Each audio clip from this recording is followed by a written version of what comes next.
Sampu-sampung taon akong hindi tinawagan ng aking anak, ngunit nang malaman niyang nanalo ako ng 400 milyon sa lottery, bigla siyang sumulpot sa aking pintuan, humihingi ng tawad.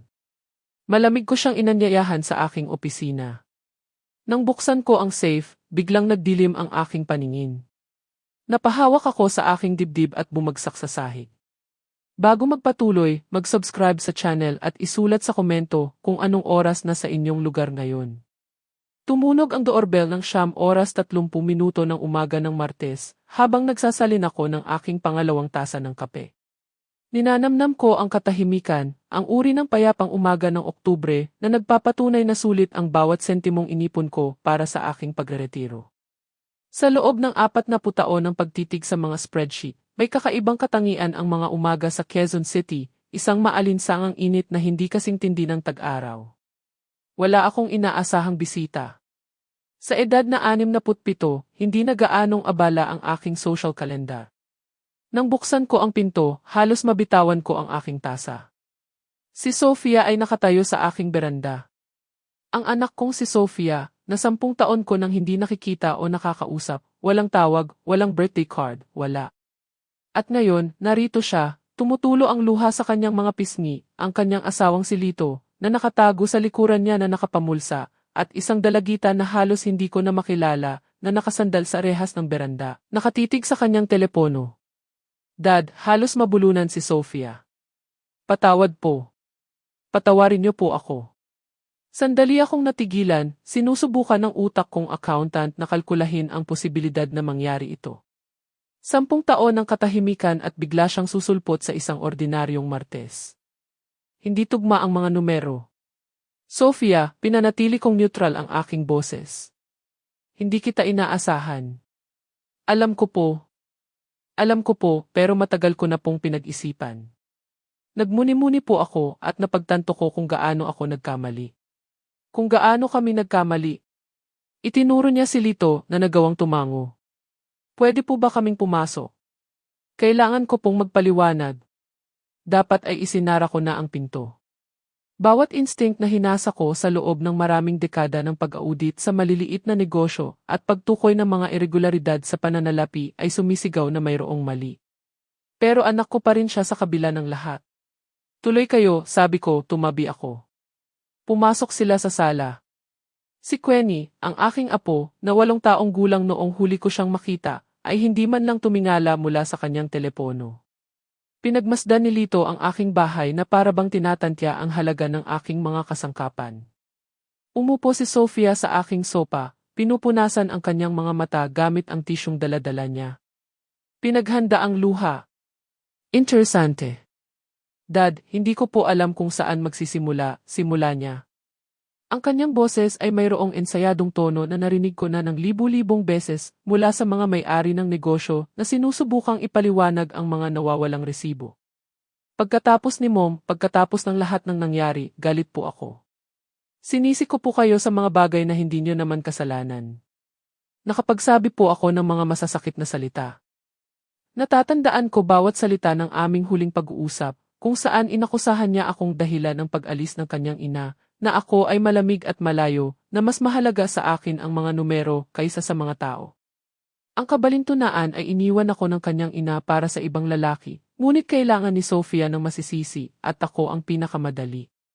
Sa mga taong lumipas, pinagsisihan ko ang araw na iyon, pagpapatuloy ni Sofia. Namimiss ko po kayo, namimiss ko po kung anong mayroon tayo. Sumandal si Lito sa aking bookshelf, ang kanyang mga daliri ay tumatambol sa kahoy, tila nainip. Si Queenie ay humikab, hindi man lang nagkunwaring nagmamalasakit sa emosyonal na pagkikitang nagaganap sa kanyang harapan. Malaking pagbabago yan, sabi ko, umupo sa aking armchair sa tapat niya. 10 taon ay mahabang panahon. Alam ko po. Pero nagbabago ang mga tao, Dad. Nagbago na po ako. Nagbago na kami. Inabot niya ang kamay ni Lito at hinila ito para umupo sa tabi niya. Gusto po naming maging pamilya ulit. Gusto po naming makilala ni Queenie ang kanyang lolo. Tumingin si Queenie nang marinig ang kanyang pangalan, umirap at bumalik sa kanyang telepono. Ano ang nag-udyok sa iyo na gawin ito ngayon, tanong ko. Bakit ngayon? Sandaling kumislap ang mga mata ni Sofia patungo kay Lito. Mahalaga pa po ba iyon? Nandito na po ako ngayon. Nandito na kami ngayon. Hindi po ba iyon ang mahalaga? Mahalaga ang tiempo sa aking karanasan, sabi ko. Sa accounting, lahat ay tungkol sa tiempo. Suminghal si Lito. Numero pa rin ang iniisip ha, Francisco. May mga bagay talagang hindi nagbabago. Ayan na. Ang paghamak na hindi man lang niya sinubukang itago.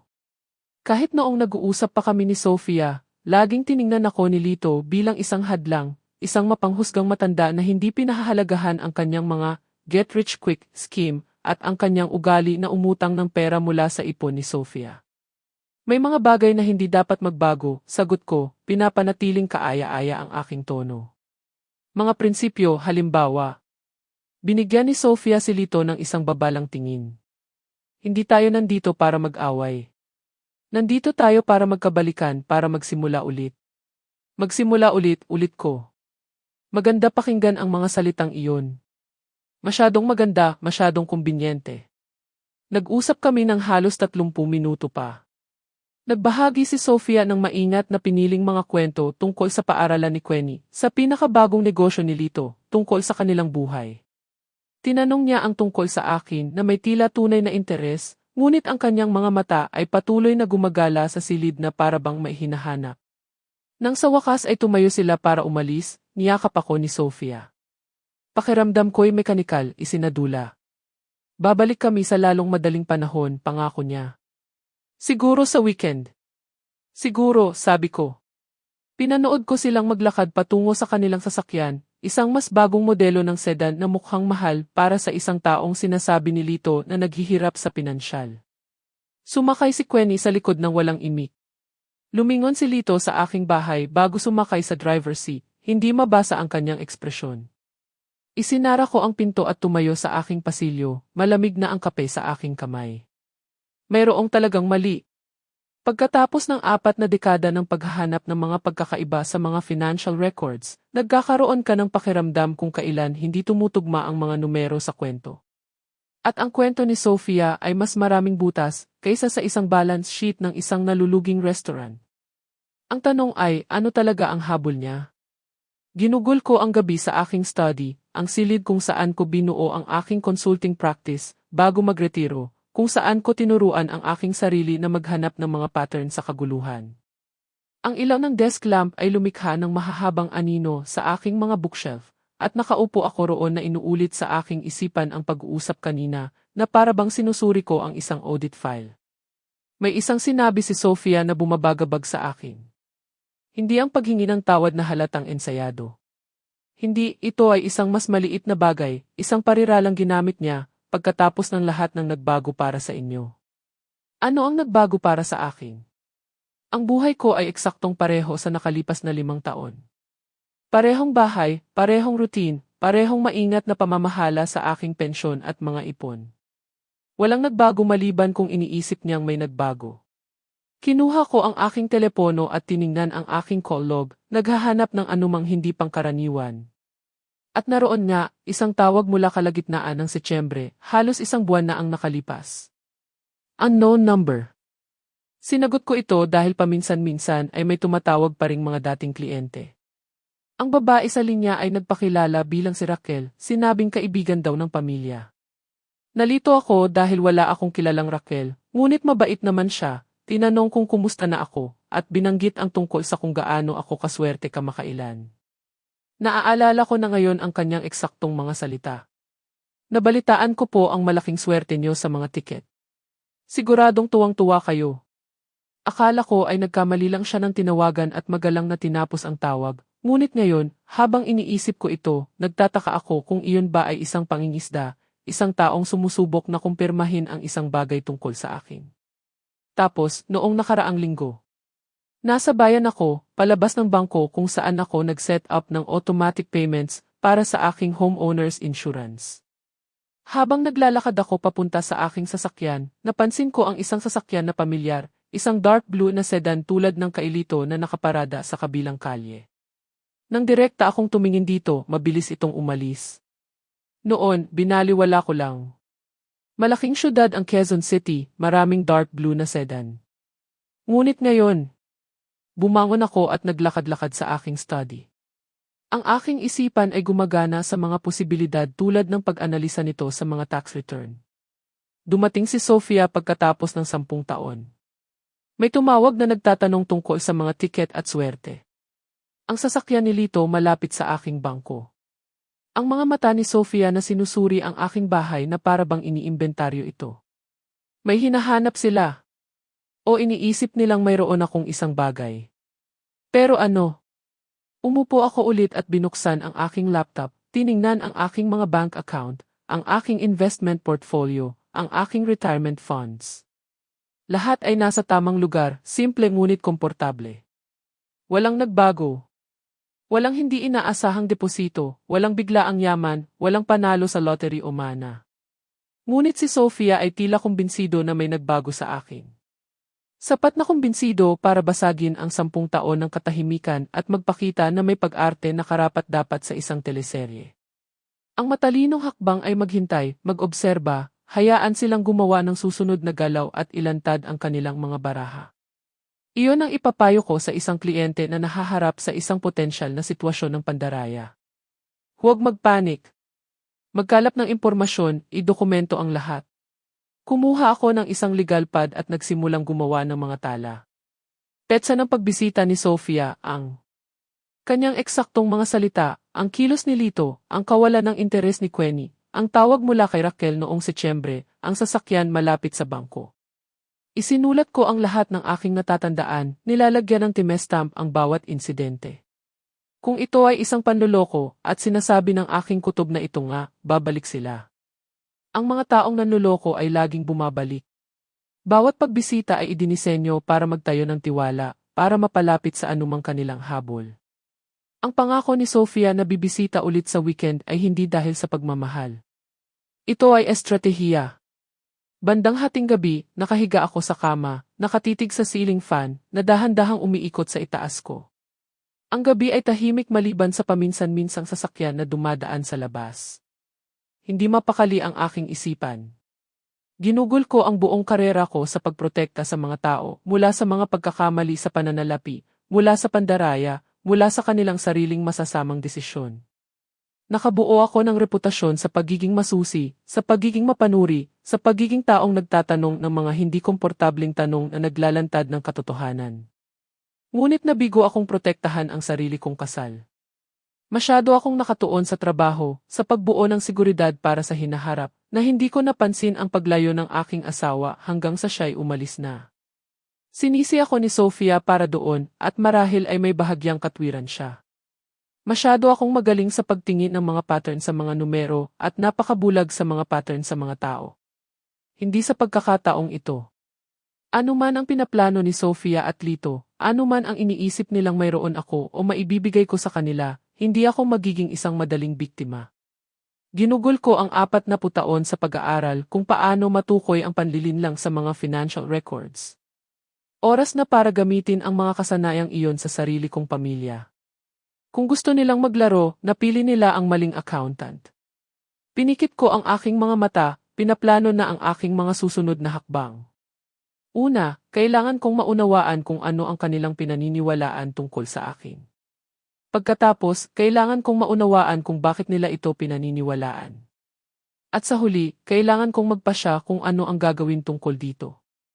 Ang huling naisip ko bago ako makatulog ay simple lang.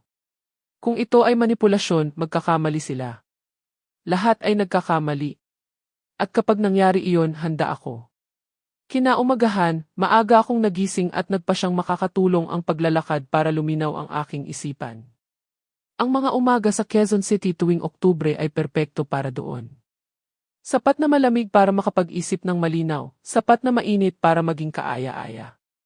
Halos hindi pa ako nakakarating sa dulo ng aking driveway nang makita ko si Mang Alan, ang aking kapitbahay sa tapat, na nagdidilig ng kanyang damuhan. Mabait si Mang Alan. Retiradong kartero na halos kaedad ko. Ang uri ng kapitbahay na nagbabantay ng hindi tsismoso. Nagbabatian kami, nag-uusap tungkol sa panahon, nagrereklamo tungkol sa amilyar, mga normal na usapan ng magkapitbahay. Francisco, tawag niya, pinatay ang kanyang host. Buti naman at nakalabas ka. Hindi pwedeng laging nakakulong sa loob, sabi ko, lumapit. Ang ganda ng umaga. Nga, pinunasan niya ang kanyang mga kamay sa pantalon. Teka, may gusto sana akong sabihin sa'yo. Hindi ko alam kung mahalaga, pero naisip kong sabihin ko na rin. Mayroong isang bagay sa kanyang tono na nakakuha ng aking atensyon. Ano iyon? Noong nakaraang linggo, Martes yata, nakita ko ang anak mo at ang asawa niya sa bahay mo. Wala ka yata. Wala ang sasakyan mo. Pinanatili kong neutral ang aking ekspresyon. Noong nakaraang Martes, nasa bayan ako, nakipagkita sa aking financial advisor tungkol sa pag-roll over ng ilang certificates of deposit. Halos buong hapon inabot ang appointment. Nandoon lang sila, tanong ko. Mukhang sumisilip sa mga bintana mo. Nakatayo mismo sa beranda mo, nakatakip ang mga kamay sa salamin, sumisilip sa loob. Ang asawa niya ay nasa telepono, may pinapakita sa anak mo sa screen. Mukhang seryoso ang pinag-uusapan nila. Ang kape na ininom ko kanina ay biglang bumigat sa aking tiyan. Narinig mo ba kung ano ang sinasabi nila? Hindi masyado. Nasa garahe ako, nag-aayos ng mga kahon. Pero nang pabalik na sila sa kanilang sasakyan, narinig ko ang asawa niya, si Lito ba iyon, na may kausap sa telepono. Malakas ang boses niya kaya narinig ko ang ilang salita. May sinabi siyang tungkol sa matandang hangal at malaking pera. Tila hindi komportable si Mang Alan. Tingnan mo, ayokong magdulot ng gulo. Akala ko alam mong darating sila. Alam mo na, mga usaping pampamilya. Pero kahapon, nang dumating ang anak mo at mukha kang talagang nagulat, naisip kong dapat ko sigurong sabihin ito. Nagpapasalamat ako na sinabi mo, Alan. Talaga? Salamat. May problema ba sila? Kailangan ng pera o ano? Parang ganoon na nga, sabi ko, nagawa kong umiti kahit hindi ko nararamdaman. Tinapos ko ang aking paglalakad na lutang ang isip, tumatakbo ang utak ko. Minamanmanan ni na Sofia at Lito ang aking bahay, ano ang hinahanap? Ebidensya ng kayamanan, tinitingnan kong nasa bahay ako. At yung tawag sa telepono, ang matandang hangal at malaking pera. Pagbalik ko sa loob, nagtimpla ulit ako ng kape at umupo sa aking mesa sa kusina. Pinipilit ang sarili kong mag-isip ng sunod-sunod, binubuo ang timeline na parang isang audit trail. Tapos may naalala pa ako. Huling bahagi ng Setyembre, mga 3 linggo na ang nakalipas, nasa bangko ako, hindi sa main branch kung saan ako madalas magtransaksyon, kundi sa isang mas maliit na branch malapit sa grocery. Nakatayo ako sa counter nang tanungin ako ng teller, isang dalagang nagngangalang Maria, ng isang kakaibang tanong. Miss Collins, nagpalit po ba kayo ng contact information kamakailan? Hindi, sabi ko, bakit? May tumawag po kasi kahapon na sinusubukang kumuha ng impormasyon tungkol sa account nyo. Nagpakilala po silang pamilya. Anak niyo raw po, pero hindi tugma ang numerong pinantawag nila sa records namin, at nang tanungin namin ng mga security question, hindi nila masagot ng tama. Nakaramdam ako ng kaba noon. Anong klaseng impormasyon ang gusto nilang malaman? Mga balanse sa account, mga huling transaksyon, mga ganoong bagay. Standard na pangingisda lang po siguro. Wala po kaming ibinigay na impormasyon, syempre. Hindi po kami nagbibigay ng walang tamang verifikasyon, pero gusto ko lang pong ipaalam sa inyo, para kung gusto nyong magdagdag ng extra security sa inyong account. Nagpasalamat ako sa kanya at agad na nagdagdag ng verbal password sa aking mga account, isang dagdag na proteksyon na nangangailangan sa sinumang tumatawag tungkol sa aking mga account na magbigay ng isang partikular na parirala. Noon, inakala kong isa lang itong random na scammer na nakuha ang pangalan ko. Pero hindi pala ito random, hindi ba? Si Sofia o si Lito, malamang si Lito, ang sumubok na i-access ang aking mga bank account. Sinusuri nila ang aking sitwasyong pinansyal, naghahanda para sa isang bagay. Kinuha ko ulit ang aking legal pad at idinagdag ang mga bagong detalyeng ito sa aking mga tala, gumuguhit ng mga linya na nagkokonekta sa mga pangyayari, ang obserbasyon ni Mang Alan tungkol sa pagsilip sa bintana, ang babala ni Maria tungkol sa tawag sa telepono. Ang pattern ay nagiging mas malinaw at mas pangit sa bawat piraso ng impormasyon. Iniimbestigahan nila ako, minamanmanan ang aking bahay, sinusubukang i-access ang aking mga bank record, lahat bago sila magpakita na may kasamang madamdaming pagbabalikan. Hindi ito isang biglaang desisyon na makipag-ayos. Ito ay pinagplanuhan, kinakalkula. Pero bakit? Ano ang iniisip nilang mayroon ako? Ano ang nagkumbinsi sa kanila na pagdaanan ang lahat ng ito? Kailangan ko ng mga sagot at kailangan kong maunawaan kung ano ang kanilang pinaniniwalaan bago ko malaman kung paano haharapin ang sitwasyong ito. Dahil isang bagay ang nagiging malinaw na malinaw. May partikular na hinahanap sina Sofia at Lito. At anuman iyon, kumbinsido silang nasa akin ito. Tumawag si Sofia ng hapong iyon habang sinusuri ko ang aking mga tala. Dad, sana po hindi ako nakakaabala. Hindi naman pagsisinungaling ko. Iniisip ko po sana kung pwedeng pumunta kami ni Lito bukas. Alam ko pong kakakita lang natin pero gusto ko po talagang makipag-usap pa. Masinsinan po, alam nyo na, nang walang kasamang bata. Tayo-tayo lang pong mga matatanda. Masinsinan, tama. Mas mukhang wallet to wallet. Sige, sabi ko. Pwede bukas. Talaga po? Halos magulat siya sa tunog. Ang galing naman po. Mga 2:00 po.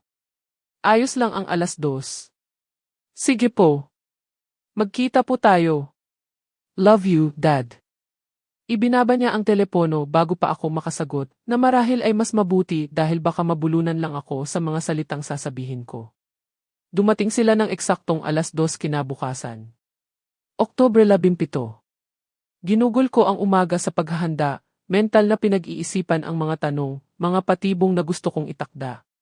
Kung pera ang habol nila, sa huli ay kailangan nilang ilantad ang kanilang mga baraha. Salamat po sa pagtanggap sa amin, sabi ni Sofia habang pinapapasok ko sila. Nakasuot siya ng bestida ngayon, mas maayos tingnan. Si Lito naman ay nagpalit ng kanyang karaniwang t-shirt para sa isang button down. Nagbihis sila para sa isang bagay. Umupo kami sa sala. Inalok ko sila ng kape na tinanggap nila. Nag-usap kami tungkol sa panahon, sa trapiko, sa mga walang kwentang bagay.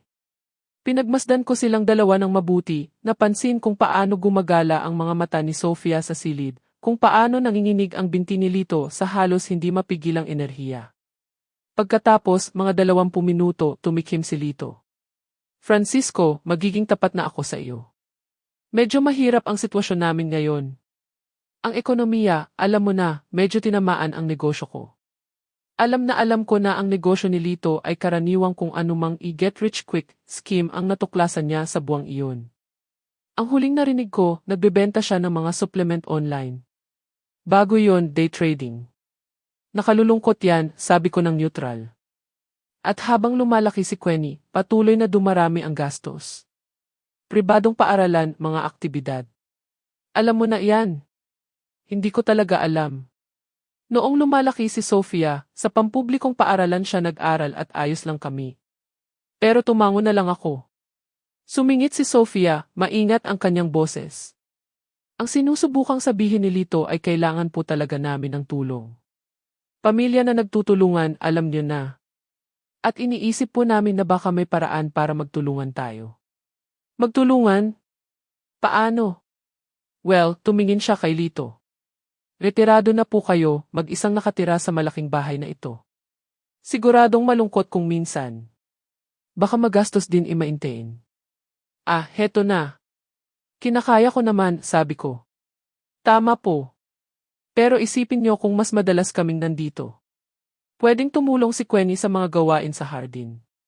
Magaling si Lito sa mga pagkukumpuni. Pwede po kaming nandito para sa inyo, Dad.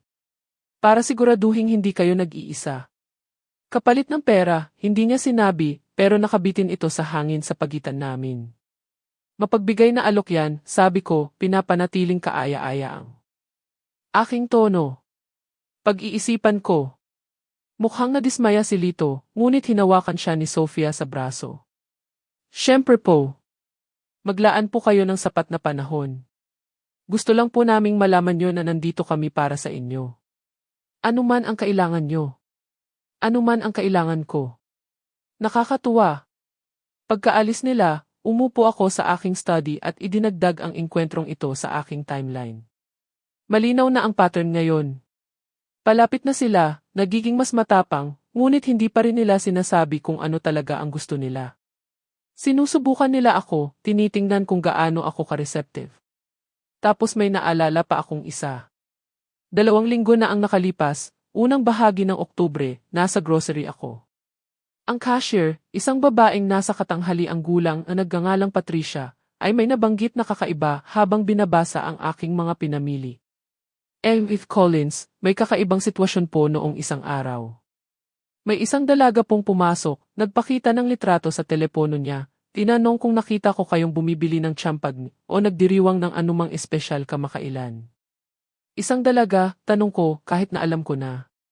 Opo, blonde, maganda, mga 35 siguro. Sabi niya anak niyo raw, pero hindi raw niya matandaan kung may nabanggit kayong importante. Gusto lang daw niyang siguraduhin na hindi niya nakalimutan ang isang birthday o anibersaryo. Kumunot ang noo ni Patricia. Sinabi ko po sa kanya na hindi ko sinusubaybayan kung ano ang binibili ng mga customer at saka wala naman akong pakialam doon. Nagpasalamat ako kay Patricia sa kanyang pagiging maingat. Ngayon, lahat ay may saysay. Sinusuri nila kung may ipinagdiriwang ako, isang biglaang yaman, isang panalo sa lottery, isang biglaang pagbabago sa pananalapi. Pero bakit nila iisipin yon? Saan nanggaling ang ideyang ito? Kailangan ko ng propesyonal na tulong. Isang taong mas malalim ang kayang imbestigahan kaysa sa akin, na kayang alamin kung ano talaga ang alam o iniisip ni na Sofia at Lito. Binuksan ko ang aking laptop at naghanap ng mga private investigator sa Quezon City. Nakahanap ako ng isa na may magagandang review. Si Jack Morales, dating detective ng cases, ngayon ay may sariling firm. Nangangako ang kanyang website ng pagiging maingat at mga resulta. Tumawag ako sa kanyang opisina at nag-iwan ng mensahe na nagpapaliwanag na kailangan ko ng tulong sa isang usaping pampamilya. Walang iligal, pangangalap lang ng impormasyon. Tumawag siya pabalik sa loob ng 1 oras. With Collins, si Jack Morales po ito. Nakuha ko ang mensahe niyo. Kailan po kayo pwedeng pumunta? Bukas ng umaga, masyado po bang maaga? Perpekto po ang bukas. 9:00 ng umaga, pwede po ba sa inyo? Pupunta ako. Nang gabing iyon, habang nakahiga sa kama, napagtanto kong may nagbago sa akin. 2 araw na ang nakalipas, nalilito at nasasaktan ako sa biglaang pagbabalik ni Sofia. Kahapon, galit ako sa pagkakatuklas ng kanilang paniniktik. Ngayong gabi, iba na ako. Kalkulado, nakatuon, handa. Gusto nilang maglaro. CJ. Pero may nakalimutan silang importante. Ginugol ko ang 40 taon sa paghahanap ng perang sinusubukang itago ng mga tao, sa pagtukoy ng pandaraya, sa pagsunod sa mga paper trail na akala ng iba ay nakabaon na. Magaling ako rito, matyaga, sistematiko. Kung nanloloko sina Sofia at Lito, malalaman nilang napili nila ang maling biktima. Dahil hindi lang ako tumutukoy ng mga problema, idinodokumento ko ang mga ito, pinapatunayan at kapag tama na ang panahon, sinisigurado kong may mga kahihinatnan. Bukas, sisimulan kong buuin ang aking kaso. At kapag nasa akin na ang lahat ng piraso, kapag naiintindihan ko na ng eksakto kung ano ang habol nila at bakit, ipapakita ko sa kanila kung ano ang nangyayari kapag sinubukan mong manipulahin ang isang taong ginugol ang buong buhay niya sa pagtingin sa likod ng manipulasyon. Hindi ako napangiti sa isiping iyon pero nakatulong ito para makatulog ako. Ang opisina ni Jack Morales ay eksakto sa inaasahan ko mula sa isang dating pulis na naging private investigator, praktikal, walang arte, may mga sertipiko sa pader at bahagyang amoy ng kape. Tinawagan ko siya kahapon at heto ako ngayon, umaga ng Oktubre 18, nakaupo sa tapat niya sa kanyang mesa. With Collins, sabi niya, inilapit sa akin ang isang Manila folder. Nasa akin na ang mga sagot at interesante sila. Binuksan ko ang folder. Sa loob ay may mga printout ng text messages, mga larawan ni Lito sa isang lugar na mukhang bar, at mga sulat kamay na tala sa malinis na block letters ni Jack. Naging abala ang manugang mo, sabi ni Jack. Ipinagkakalat niya sa sinumang makikinig na nanalo ka raw sa lottery. 400 milyon para maging eksakto. Nanikip ang aking sikmura. Pero hindi. Alam ko yan. Alam mo yan. Pero si Lito, hindi niya alam. Sumandal si Jack sa kanyang upuan. Heto ang nangyari. Mga 6 na linggo na ang nakalipas, isang lalaking nagngangalang Frank Cruz, nakatira 2 kanto mula sa'yo, halos kaedad mo, may puting buhok tulad mo, ay nanalo ng 2.5 milyon sa lottery. Maliit na panalo kung tutuusin. Binili niya ang tiket sa isang lotto outlet sa may kanto.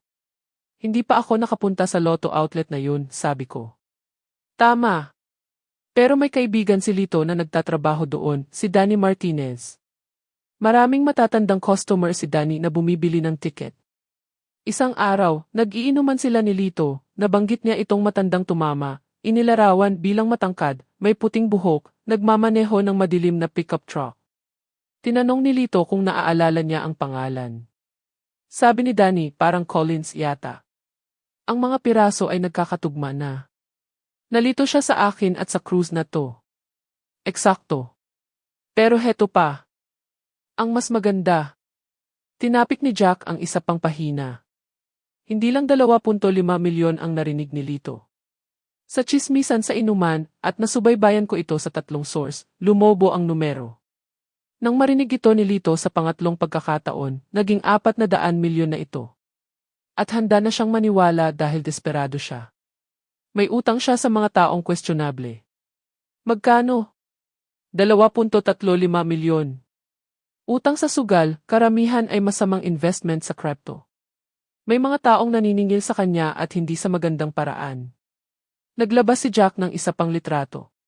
Si Lito na nakikipagkita sa 2 lalaki sa labas ng isang restaurant, mukhang hindi komportable. Ang mga ginoong ito ay hindi ang tipo na pasensyoso. Kaya iyon pala. Narinig ni Lito ang isang chismis, nagpadalos-dalos sa konklusyon, nakita ako bilang kanyang kaligtasan, at si Sofia, ang sarili kong anak, ay sumama sa kanya. 10 taon ng katahimikan, at nagpakita siya dahil akala niya ay nagtatago ako ng milyon-milyon. Meron pa.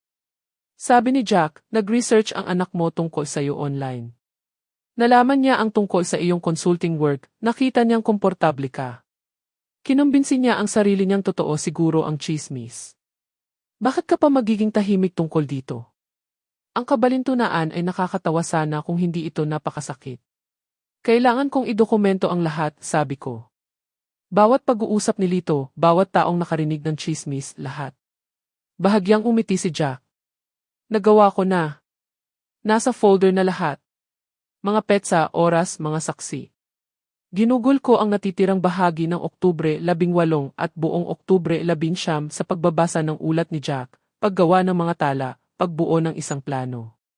Ang accountant sa akin ay humanga sa pagiging masusi. Bawat pahayag ay may source, bawat timeline ay beripikado. Hapon ng Oktubre 20, tumunog ang aking telepono. Si Sofia. Dad, pwede po ba akong pumunta ngayon? Ako lang po muna. May gusto po talaga akong pag-usapan na importante. Siyempre, sabi ko, nilagyan ng init ang aking boses na hindi ko nararamdaman. Punta ka mga 4:00. Dumating siya na suot ang kinikilala kong seryosong damit niya, ang ginagamit niya dati sa mga job interview. Ito ang kanyang negotiation costume. Umupo kami sa sala. Tumatanggap siya ng tsaa. Dad, magiging tapat na po ako sa inyo, simula niya. May mga nagbago po para sa inyo kamakailan, hindi po ba? Anong ibig mong sabihin? Ang ibig ko pong sabihin, ang buhay ay may paraan para magdala ng mga oportunidad, mga hindi inaasahang biyaya. Lumapit siya. At sa tingin ko po, kapag dumarating ang mga biyayang iyon, dapat po itong ibahagi sa pamilya. Hindi po ba? Hinayaan kong manatili ang katahimikan sa pagitan namin. Pagkatapos, na para bang hindi ko mapigilan ang sarili ko, sinabi ko, minsan dumarating ang swerte kapag hindi mo inaasahan. Nagliwanag ang kanyang mga mata. Talagang nagliwanag na parang isang slot machine na tumama sa jackpot. Eksakto po iyan ang ibig kong sabihin, sabi niya, sinusubukang pigilan ang kanyang tuwa. At dapat magdiwang ang pamilya ng sama-sama, suportahan ang isa't isa, marahil ay tulungan pa ang isa't isa sa mga hamon. Anong klaseng mga hamon? Well, nagkaroon po ng ilang problema ang negosyo ni Lito. Walang hindi namin kayan hawakan, pero mas madali po sana kung may suporta kami. Suportang pinansyal mula sa pamilya. Heto na ang paghingi. Tumayo ako, naglakad papunta sa bintana, nagkunwaring malalim na nag-iisip. Pagkatapos ay bumalik ako sa kanya. Sofia, bakit hindi kayo ni Lito pumunta bukas ng tanghali? Isama niyo rin si Queenie. Sa tingin ko, oras na para magkaroon tayo ng seryosong pag-uusap tungkol sa pamilya sa hinaharap. Talaga po? Namula ang kanyang mukha sa inaakala niyang tagumpay. Dad, ang galing naman po. Pumunta kayo sa study ko, sabi ko. Mayroon akong importanteng mga papel na gusto kong ipakita sa inyo, mga dokumento na nakakaapekto sa buong pamilya. Pagkaalis niya, na halos lumulutang palabas ng aking pinto, umupo ako sa aking study at gumawa ng 3 tawag. Ang una ay kay Attorney Arthur Villar, isang notaryo na nakatrabaho ko sa loob ng maraming taon. Arthur, kailangan ko ng pabor at kailangan mong magdala ng kamera. Ang pangalawa ay sa isang print shop sa bayan. Kailangan ko ng replika ng lottery ticket. May mga partikular na requirements. Ang pangatlo ay para sa sarili ko, isang paalala sa gagawin ko at kung bakit. Gusto nila ng milyon-milyon na hindi naman umiiral. Nagsinungaling sila, nagmanipula, naniktik sa akin. Binasag nila ang 10 taon ng katahimikan, hindi dahil sa pagmamahal, kundi dahil sa kasakiman. Kaya, ibibigay ko sa kanila ang hinahanap nila. Ibibigay ko sa kanila kung ano ang nararapat sa kanilang kasakiman. At bukas, malalaman naming lahat kung ano ang itsura ng 400 milyon na wala. Dumating ang Oktubre 21 na may malinaw na kalangitan na nagpapaniwala sa iyo sa mga panibagong simula. Hindi ko naramdaman na gusto kong magsimula ng bago. Naramdaman kong gusto kong tapusin ang isang bagay na dapat ay natapos na 1 dekada na ang nakalipas. Pagsapit ng 11:30, handa na ang lahat.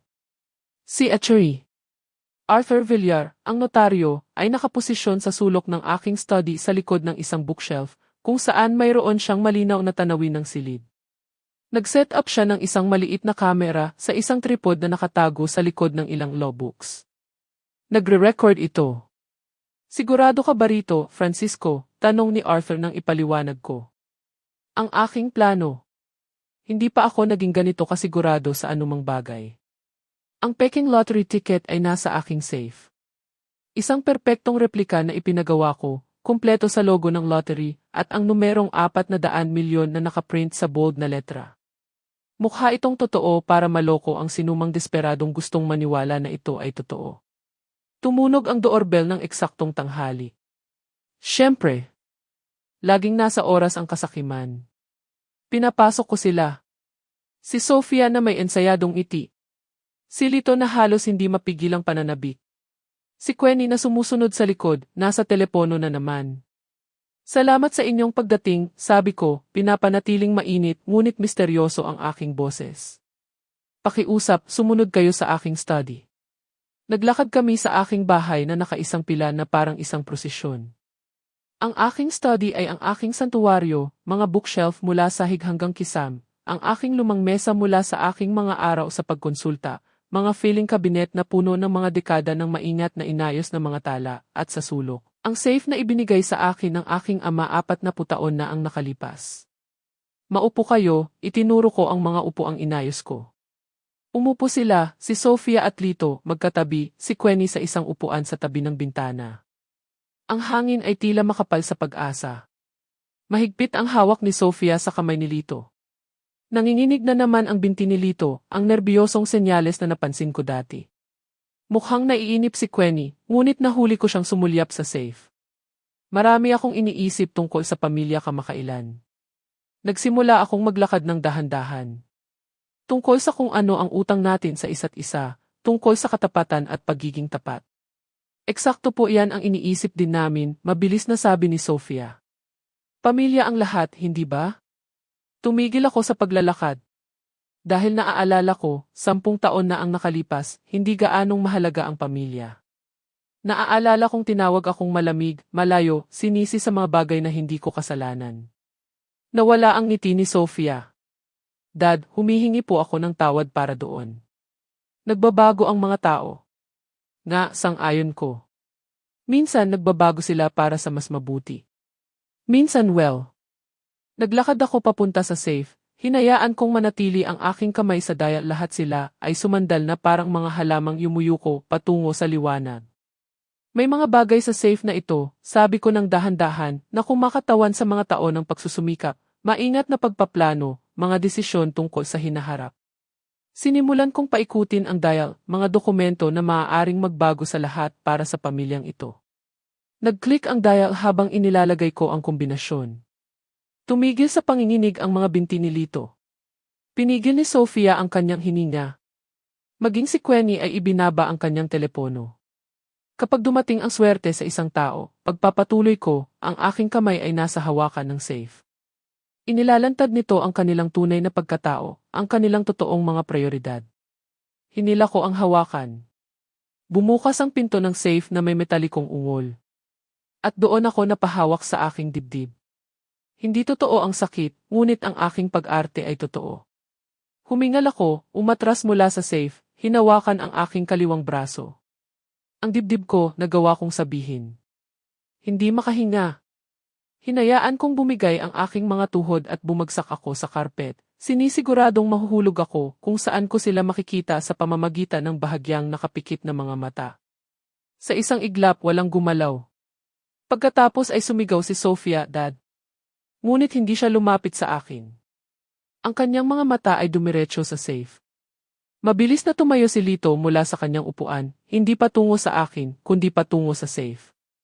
Ang kanyang mga kamay ay umaabot na sa mga dokumento sa loob bago pa man matapos sumigaw si Sofia, at si Queenie, ang sarili kong apo, ay kinuha ang kanyang telepono, ngunit hindi para tumawag sa 911.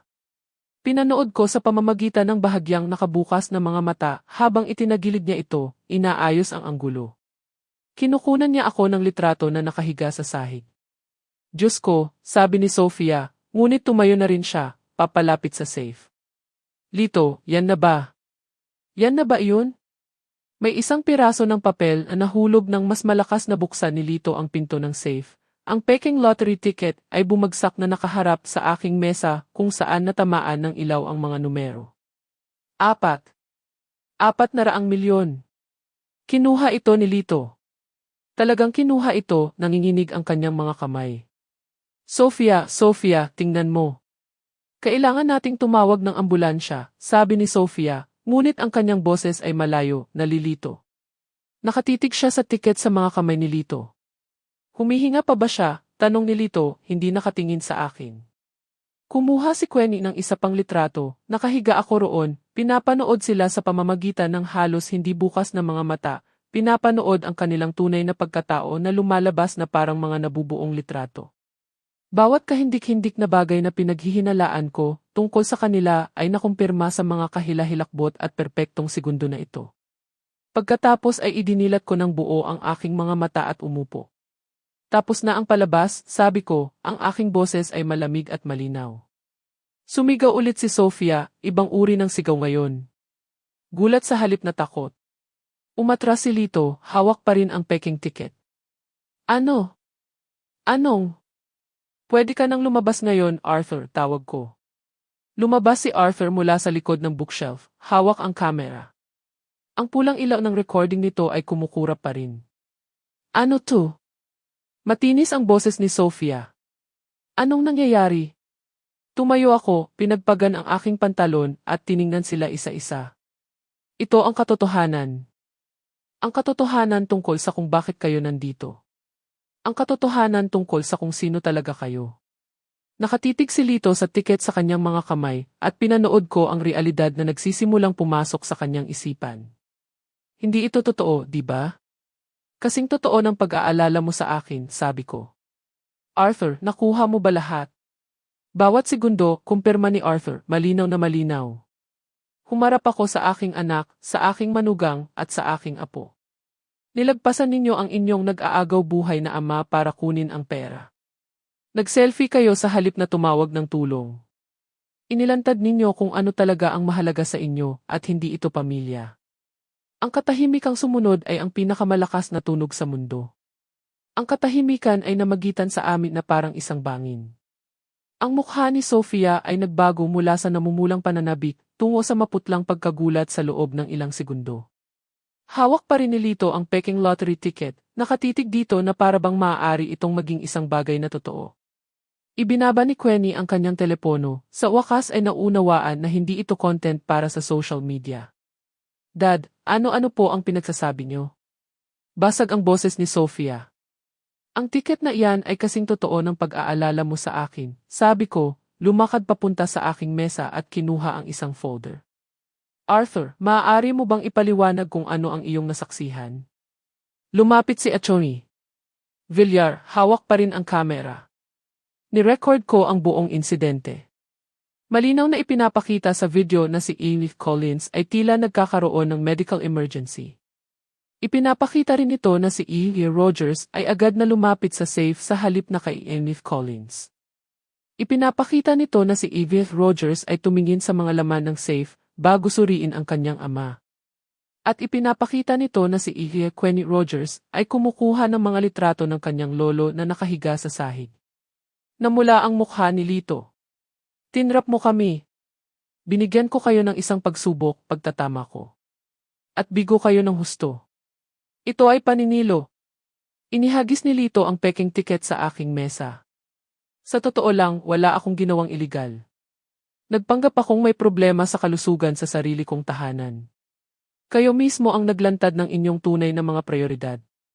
Nahanap ni Sofia ang kanyang boses. Nag-aalala kami sayo. Tinitingnan lang namin kung totoo ang pera bago kami tumawag ng tulong. Binuksan ko ang folder at ikinalat ang mga dokumento sa aking mesa. Hayaan niyong ipakita ko sa inyo kung ano pa ang alam ko. Kinuha ko ang unang ulat. Ito ay mula kay Jack Morales, isang private investigator. Sinubaybayan niya ang chismis na ikinakalat ninyo tungkol sa aking di umanong panalo sa lottery. Lumalabas na nagkaroon ng pagkalito. Isang lalaking nagngangalang Frank Cruz na nakatira 2 kanto ang layo ay nanalo ng 2.5 milyon. Ngunit naging 400 milyon iyon sa pagitan ng bar at ng iyong desperadong imahinasyon, Lito. Nagtiim ang bagang ni Lito. Pinaimbestigahan mo kami. Pagkatapos kong matuklasan na iniimbestigahan ninyo ako, kumuha ako ng isa pang dokumento. Heto ang isang pahayag mula kay Mang Alan, ang aking kapitbahay. Nakita niya kayong dalawa sa bahay ko noong nakaraang linggo nang wala ako, sumisilip sa aking mga bintana, nagpaplano. Hindi ito isang biglaang pakikipagkasundo. Ang mga luha ni Sofia ay totoo na ngayon, ngunit hindi ito luha ng pagsisisi. Ito ay luha ng isang manloloko na nabisto na ang panloloko. Gusto lang naming makipag-ugnayan ulit. Hindi mahalaga ang pera. Talaga? Kumuha ako ng isa pang papel, kung gayon, ipaliwanag mo ito. Isang bank statement na nagpapakita na may isang taong nagpakilalang anak ko ang sumubok na kumuha ng impormasyon tungkol sa aking mga account. O ito, isang pahayag mula kay Patricia, ang cashier sa aking grocery, na nagsasabing, isang dalagang tumutugma sa iyong deskripsyon ang pumasok at nagtanong kung mayroon ba akong ipinagdiriwang kamakailan. Hindi kayo sumusubok na makipag-ugnayan ulit. Nag-iimbestiga kayo. Naglakad ako sa paligid ng mesa para tumayo sa harap nila. Lahat silang tatlo ay mukhang mas maliit ngayon, pinaliit ng katotohanan. Heto ang mangyayari, sabi ko, ang aking boses ay kalmado ngunit tiyak.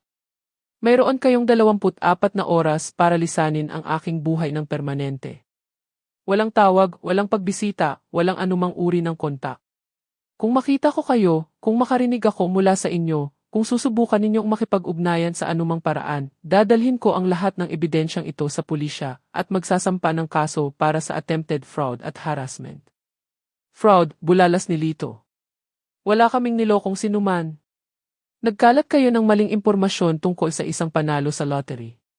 Sinubukan ninyo akong manipulahin batay sa maling impormasyong iyon. Sinubukan ninyong i-access ang aking pribadong impormasyon sa pananalapi. Siniseryoso ng batas ng Pilipinas ang pandaraya, lalo na kung may kinalaman ito sa mga matatandang mamamayan. Bahagya akong umiti. At, sapat na ang edad ko para maprotektahan ng mga batas na iyon. Nagsalita si Queenie sa unang pagkakataon mula nang mabunyag ang lahat, maliit ang kanyang boses. Lolo T.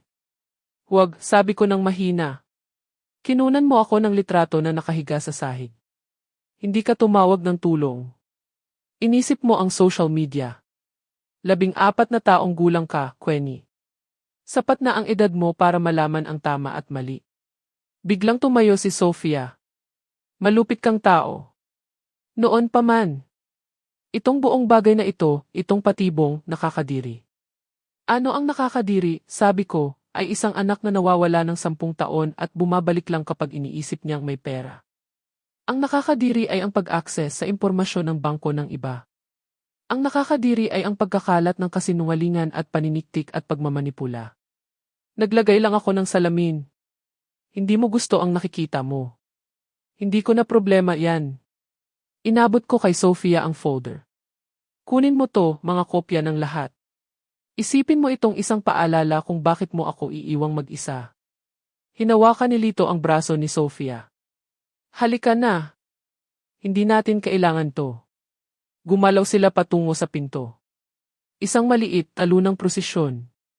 Sa may pintuan, lumingon si Sofia. Sana masaya ka, sabi niya ng may kapaitan. Nakatira dito mag-isa kasama ang iyong pagiging matuwid. Hindi ako masaya, sabi ko ng tapat. Pero malaya ako. At iyan ay higit pa sa mararating mo hanggat hinahabol mo ang madaling pera na hindi naman umiiral. Umalis sila. Nagsara ang pinto. Kami ni Arthur ay nakatayo sa biglaang katahimikan. Mas mahirap yan kaysa sa inaasahan mo, mahinang sabi ni Arthur. Pag-amin ko pero kinakailangan. Paano kung hindi ka nila iwanan? Tiningnan ko ang mga ebidensyang nakakalat sa aking mesa. Kung gayon, pupunta ako sa pulisya, at mayroon akong abogado sa speed dial sa alinmang paraan, tapos na akong maging target nila. Inayos ni Arthur ang kanyang kamera. Para sa kaalaman mo, Francisco, tama ang ginawa mo. Pagkaalis niya, matagal akong nakaupo sa aking mesa, nakatingin sa mga papel na nagtapos sa aking relasyon sa aking anak para sa kabutihan. Sa labas, papalubog na ang araw, pinipinturahan ang mga pader ng aking study ng mga kulay kahel at ginto. Nanalo ako, ngunit ang pakiramdam ng pagkapanalo ay parang pagluluksa. Dapat ay alam kong hindi sila aalis ng tahimik. Sa loob ng 2 araw, Oktubre 22 at 23, wala akong narinig. Hinayaan ko ang aking sarili na umasa na tinanggap na nila ang katotohanan. Dapat ay mas naging matalino ako. Kinaumagahan ng Oktubre 24, tumunog ang aking doorbell. Sinilip ko sa peephole at nakita ko si Sofia, si Lito, at isang lalaking hindi ko kilala na may dalang briefcase. Binuksan ko ang pinto, ngunit hindi ko sila inanyayahang pumasok. Mayroon kayong 5 segundo para lisanin ang aking ari-arian. Lumapit ang abogado, payat na may makintab na buhok at murang suit. M. Collins, ako po si Atty. Randall Perez. Kinakatawan ko sina Demet Rogers at Emmy Rogers sa isang usapin ng emotional distress at elder abuse. Halos matawa ako. Elder abuse. Malikhain yan. Hindi ito biro, sabi ni Sofia, matigas ang kanyang boses. Nawala na ang anumang pagkukunwari ng mapagmahal na anak. Tinrap mo kami. Ipinahiya mo kami. Sa sarili kong tahanan na legal sa Pilipinas. Tiningnan ko si Perez. Nabanggit ba nila na sinubukan nilang i-access ang aking mga bank account? Na nagkalat sila ng mga maling chismis tungkol sa aking pagkapanalo sa lottery. Hindi nagbago ang ekspresyon ni Perez, ngunit nakita ko ang isang kislap sa kanyang mga mata. Hindi nila sinabi sa kanya ang lahat. Ang aking mga kliyente ay handang huwag nang ituloy ang pagsasampa ng kaso, kapalit ng isang settlement na 5 milyon para sa kanilang emosyonal na trauma. 5 milyon! Inulit ko ito ng dahan-dahan. Para saan? Lumapit si Lito, pula ang kanyang mukha. May utang ka sa amin, matanda. Nagsinungaling ka sa amin tungkol sa lottery. Wala akong sinabi kahit minsan na nanalo ako sa lottery. Kayo ang nag-akala niyan. Hinayaan mo kaming maniwala, tumaas ang boses ni Sofia. Minanipula mo kami. Hinayaan ko kayong ilantad kung sino talaga kayo. May pagkakaiba yan. Kumuha si Perez ng isang dokumento mula sa kanyang briefcase. With Collins, handa ang aking mga kliyente na gawing napakahirap ng iyong buhay kung hindi ka makikipagtulungan. Maaari silang maghain ng mga reklamo tungkol sa iyong estado ng pag-iisip. Maaari nilang questionin ang iyong katinuan. Heto na. Hindi isang demanda, isang kampanya ng pananakot.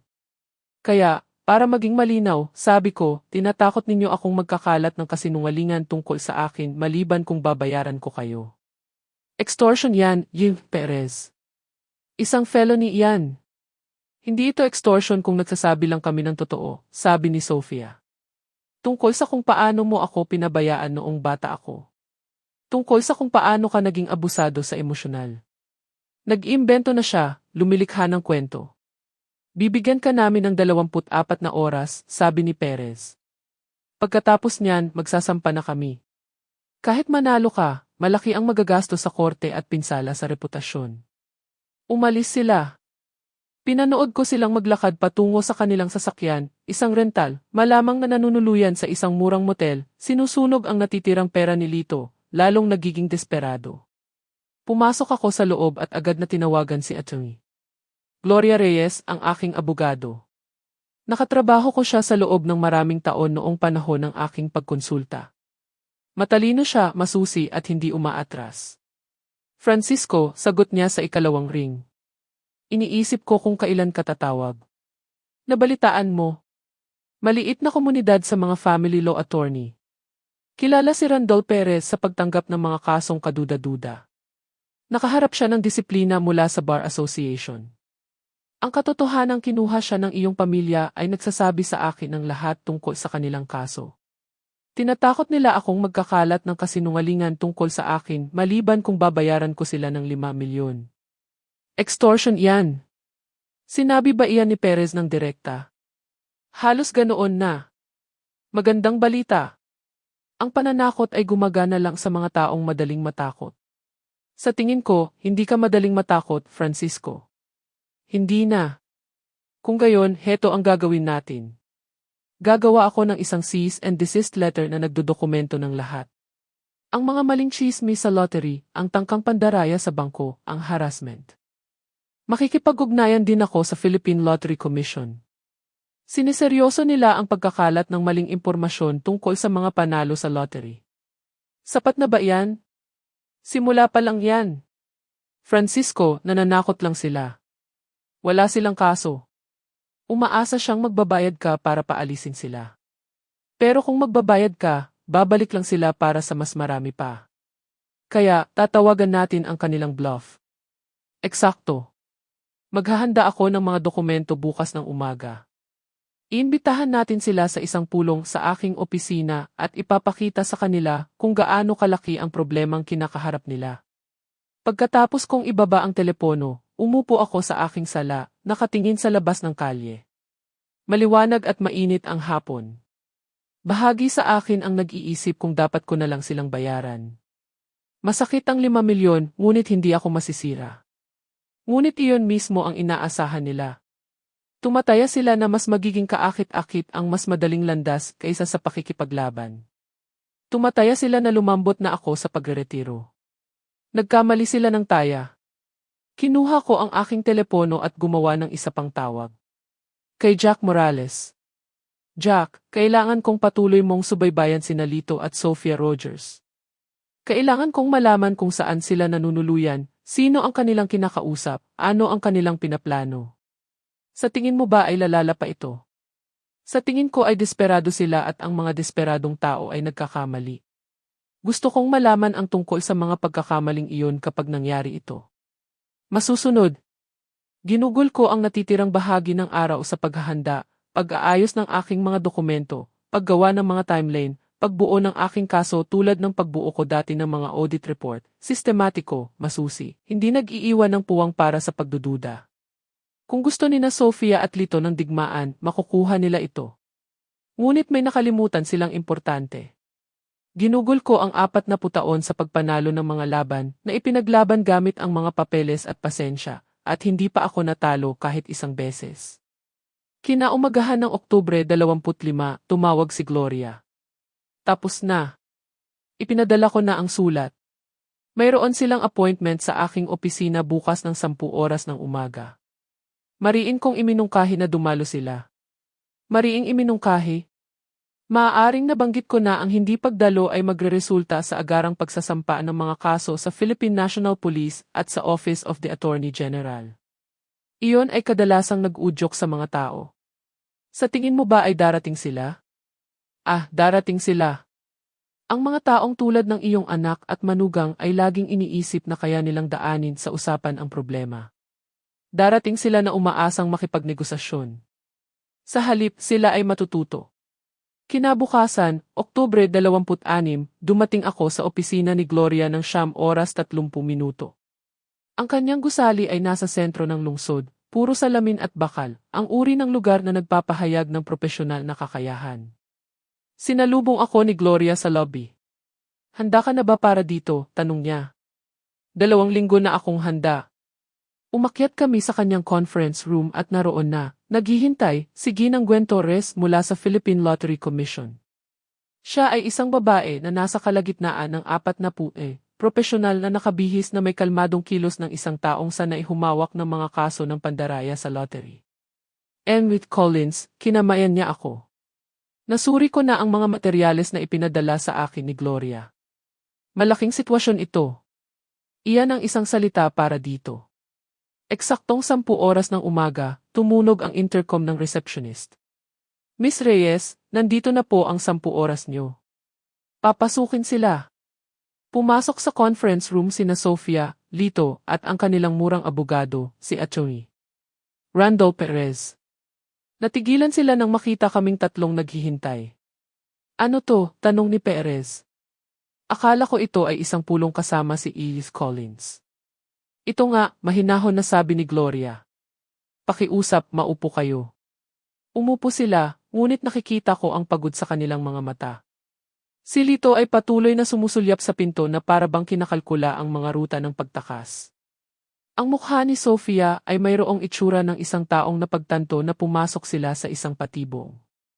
Hayaan ninyong ipakilala ko ang lahat, simula ni Gloria. Ito si Ginang Gwen Torres mula sa Philippine Lottery Commission.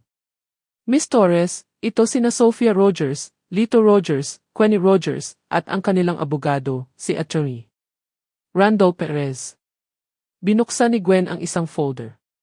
Nandito ako sa aking opisyal na kapasidad upang ipaalam sa inyo na ang pagkakalat ng maling impormasyon tungkol sa mga panalo sa lottery ay isang seryosong pagkakasala sa ilalim ng batas ng Pilipinas.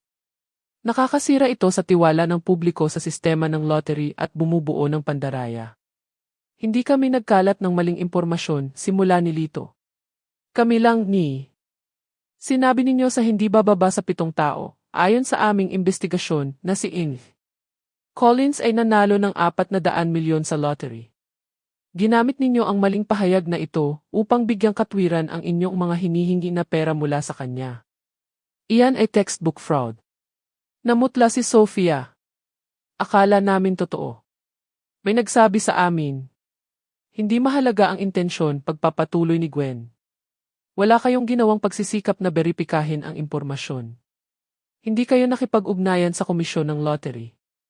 Nagkalat lang kayo ng mga chismis at pagkatapos ay sinubukang kumita mula sa mga ito. Naglagay si Gloria ng isa pang folder sa mesa. At pagkatapos ay mayroon pang extortion, ang mga pagbabanta na sirain ang reputasyon ni Mr. Collins maliban kung babayaran niya kayo. Ng 5 milyon. Ang mga maling paratang ng elder abuse, ang tangkang hindi otorisadong pag-access sa kanyang mga bank account. Dapat ko pa bang ipagpatuloy? Sinubukan ni Perez na magsalita. Ang aking mga kliyente ay sumusubok na makipag-ugnayan ulit sa pamilya. Ano mang hindi pagkakaunawaan. May video evidence, mahinahon kong sabi. Ito ang unang beses na nagsalita ako at lahat ay tumingin sa akin. Video nila na nagmamadaling kunin ang pera sa halip na tulungan ako noong tila inaatake ako sa puso. Video ng aking apo na kumukuha ng mga litrato sa halip na tumawag ng tulong. Lahat ay dokumentado, may timestamp, at sinaksihan ng isang lisensyadong notaryo. Nagsimulang umiyak si Quenny. Hindi malungkot na luha, galit na luha. Ang uri ng pag-iyak na dumarating kapag napagtanto mong nahuli ka na at wala ng paraan para makatakas. Heto ang mangyayari, sabi ni Gloria. Inilapit niya ang mga papel sa mesa. Pipirmahan ninyo ang isang legal na kasunduan. Wala kayong magiging kontak kay Edith Collins. Walang tawag, walang pagbisita, walang email, walang social media contact, wala. Hindi ninyo siya pag-uusapan sa sinuman. Hindi ninyo sisirain ang kanyang reputasyon. Hindi kayo lalapit sa loob ng 500 talampakan mula sa kanyang tirahan. Kung lalabagin ninyo ang alinman sa mga tuntuning ito, magsasampa kami agad ng mga kasong kriminal. Walang babala, walang pangalawang pagkakataon. At kung hindi kami pumirma, tanong ni Lito, mahina ang kanyang boses. Kung gayon, magsasampa kami ng mga kaso ngayon, sabi ni Gwen. Wire fraud, attempted fraud, elder abuse, extortion, harassment. Mamili kayo. Ang ilan sa mga iyon ay mayroong federal na parusa. Lumapit si Perez para bumulong kina Sofia at Lito. Hindi ko marinig kung ano ang sinabi niya, ngunit mahulaan ko. Sinasabi niya sa kanila na wala silang pagpipilian. Sinasabi niya sa kanila na pumirma. Nakakabaliw ito, sabi ni Sofia, ngunit walang lakas ang kanyang boses. Ama ko siya. Ginawa niya ito sa amin. Tinrap niya kami. Binigyan niya kayo ng pagpipilian, sabi ko, at hinayaan kong pumasok ang lamig sa aking boses, sa bawat hakbang. Pinili ninyo ang kasakiman. Pinili ninyo ang manipulasyon. Pinili ninyo ang kasinungalingan. Binigyan ko lang kayo ng sapat na lubid. Malupit kang tao, bulong ni Sofia. Hindi, sabi ko. Tapos na lang akong maging biktima mo. Unang kumuha ng panulat si Lito. Pumirma siya ng mabilis at galit na mga guhit. Sumunod si Sofia. Tumutulo na ang luha sa kanyang mukha ngayon. Totoong luha sa wakas, ngunit luha ng pagkatalo sa halip na manipulasyon. Huling pumirma si Queenie, nanginginig ang kanyang kamay. Kinuha ni Perez ang mga papel. Tapos na kami dito. Sabi ni Gloria. Tapos na nga kayo. Tumayo sila. Mukhang may gustong sabihin si Lito. Marahil ay gumawa ng isang huling pagbabanta. Ngunit hinawakan siya ni Perez sa braso at dinala siya patungo sa pinto. Huminto si Sofia sa may pintuan at lumingon pabalik sa akin. Tiningnan ko siya sa mata at hindi ako nagbigay ng anumang emosyon. Walang galit, walang simpatya, tanging ang malamig na pagtatasa ng isang taong sa wakas ay nakita ang katotohanan. Umalis siya. Nagsara ang pinto. Ang katahimikang sumunod ay parang katapusan ng isang bagay, o marahil ay simula. Nahuhuli ng kasakiman ang lahat ng humahabol dito, mahina kong sabi. Sumikat ang Oktubre 27 na malinaw at malamig, ang uri ng umaga sa Quezon City na nagpapaalala sa iyo kung bakit lumilipat ang mga tao dito. Nakaupo ako sa aking likod bahay kasama ang aking kape, pinapanood ang pagsikat ng araw na pinipinturahan ang kalangitan ng mga kulay kahel at rosas. Sa unang pagkakataon sa loob ng 2 linggo, naramdaman kong nakakahinga na ako. Nag-vibrate ang aking telepono. Isang text mula kay Gloria. Walang paglabag na naiulat. Wala na sila. Nag-text ako pabalik ng pasasalamat at isinantabi ang telepono. Mamayang umaga, habang nagdidilig ako ng aking mga halaman, lumapit si Mang Alan mula sa kabilang kalye. Hoy, Francisco, hindi ko na nakikita ang anak mo kamakailan. Ayos lang ba ang lahat? Ayos lang ang lahat, sabi ko. Minsan nalulutas ang mga problema sa sarili nitong paraan kapag binigyan mo sila ng tamang tulak. Dahan-dahang tumango si Mang Alan. May mga narinig ako. Mga tsismis sa kapitbahayan. Tungkol daw sa mga lottery ticket. Tsismis lang, sabi ko. Naririnig ng mga tao kung ano ang gusto nilang marinig. Well, ano man ang nangyari, mukha kang mas relaxed. Mabuti yan. Pagkaalis niya, pumasok ako sa aking study. Ang folder na may lahat ng ebidensya ay nakapatong sa aking mesa. Ang ulat ng investigasyon ni Jack, ang video ni Arthur, ang mga bank statement, mga salaysay ng mga saksi, lahat ay maingat na inayos. Kinuha ko ito, naramdaman ang bigat ng katotohanan. Dinala ko ito sa safe, ang parehong safe kung saan nagtapos ang lahat ng ito. Pinaikot ko ang dial, inilagay ang kombinasyon at inilagay ang folder sa loob. Lahat ay dokumentado, lahat ay naitabi sakali mang kailanganin. Ngunit hindi ko naisip na kakailanganin ko pa ito. Natuto na sina Sofia at Lito ng kanilang leksyon. Natutunan nilang hindi umiiral ang madaling pera, na may mga kahihinatnan ang panloloko, at kung minsan ang taong inaakala mong biktima, ay alam na alam kung anong laro ang iyong nilalaro. Isinara ko ang safe, itinago ang lahat. Noong Oktubre 28, nakatanggap ako ng isang certified letter mula sa opisina ni Gloria. Sa loob ay isang maikling tala. Umalis na ng Quezon City ang pamilya Rogers. Bagong address ay sa Davao. Walang tangkang makipag-ugnayan na ginawa. Pinananatili ang kasunduan. Opisyal ka ng Malaya. Ngumiti ako. Ang Davao ay halos kasing layo na mula sa Quezon City na maaari nilang marating nang hindi umaalis ng bansa. Mabuti. Nang gabing iyon, umupo ako sa aking likod bahay na may isang baso ng alak. Isang masarap na cabernet na itinatabi ko. Pinanood ko ang isa pang paglubog ng araw, mas maganda pa ito. O marahil ay mas malinaw ko lang itong nakikita ngayon. Tumunog ang aking telepono. Si Jack Morales. Gusto ko lang magbigay ng huling update bago ko isara ang iyong file. Sinundan ko sila sa airport kahapon. Sumakay sila ng eroplano papuntang Davao na may one-way ticket. Mukhang talunan. Kakaunti ang bagahe. Mukhang hindi na sila babalik. Mabuti nang malaman. Salamat, Jack. Ipadala mo sa akin ang iyong huling invoice. Naipadala ko na. Francisco, sa totoo lang, mas mahusay mong hinawakan ito kaysa sa karamihan ng mga tao. Maraming tao ang magbibigay na lang ng pera para paalisin sila. Iyon mismo ang inaasahan nila na lumambot na ako. Pinatunayan mong mali sila. Ingat ka. Pagkatapos ng tawag, umupo ako sa papalapit na dilim at inisip si Sofia. Talagang inisip siya. Tungkol sa batang babae na dating umuupo sa aking kandungan at hinihiling sa akin na basahan siya ng mga kwento. Tungkol sa teenager na umirap sa aking mga biro, ngunit tumawa pa rin. Tungkol sa dalagang sinisi ako sa pag-alis ng kanyang ina at inalis ako sa kanyang buhay. Matagal ko nang nawala ang aking anak marahil bago pa man siya umalis. Ang taong nagpakita 2 linggo na ang nakalipas ay hindi siya. Isa lang itong taong suot ang kanyang mukha. Hinahabol ang perang hindi naman umiiral. Marahil ay may natutunan siya mula rito. Marahil sa Davao, sa panibagong simula, matututunan niyang hindi gumagana ang mga shortcut. Na may kapalit ang manipulasyon. Na ang pamilya ay higit pa sa mga simbolo ng pera. Marahil, ngunit malamang hindi. May mga taong hindi natututo. Nagpapatuloy lang sila sa susunod na plano, sa susunod na panloloko, sa susunod na madaling biktima. At ayos lang iyon. Hindi ko na problema iyon. Pinrotektahan ko ang aking sarili, ipinaglaban ang aking sarili, at ginawa ang lahat ng hindi lumalabag sa anumang batas. Naglagay lang ako ng salamin at hinayaan siyang makita ang sarili niyang refleksyon. Sapat na iyon. Sa pamamagitan ng sliding glass door, nakikita ko ang aking study. Nakasara ang safe. Nakatago ang ebidensya. Tapos na ang kabanata. Bukas ay gigising ako sa isa pang umaga, isa pang araw ng payapang pagreretiro, isa pang araw ng pagiging eksakto kung sino ako, sistematiko, maingat at malaya. Walang anak na babae, walang manugang, walang apo.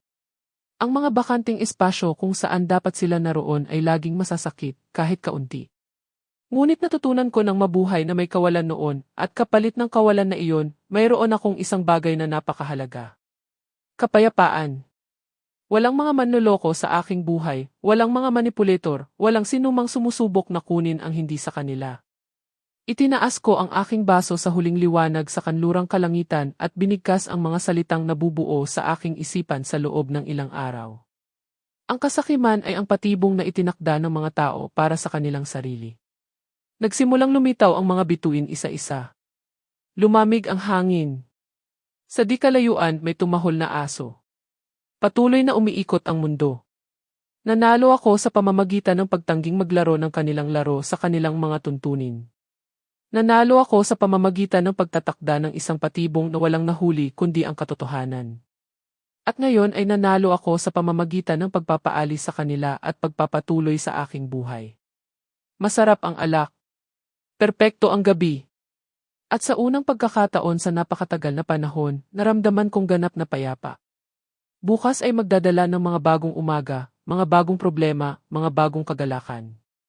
Ngunit ngayong gabi, umupo lang ako at ninamnam ang tahimik na tagumpay ng pagiging aking sarili, hindi ginugulo at hindi minamanipula sa tahanang itinayo ko gamit ang aking sariling mga kamay at ipinagtanggol gamit ang aking sariling talino. Sapat na ito. Higit pa ito sa sapat. Ito ay lahat. Kung nagustuhan ninyo ang kwentong ito, paki-like ang video na ito, mag-subscribe sa channel, at ibahagi ang inyong mga saloobin tungkol sa kwentong ito sa mga komento. Para mapakinggan ang susunod na kwento, ay click ang box sa kaliwa. Salamat sa panonood.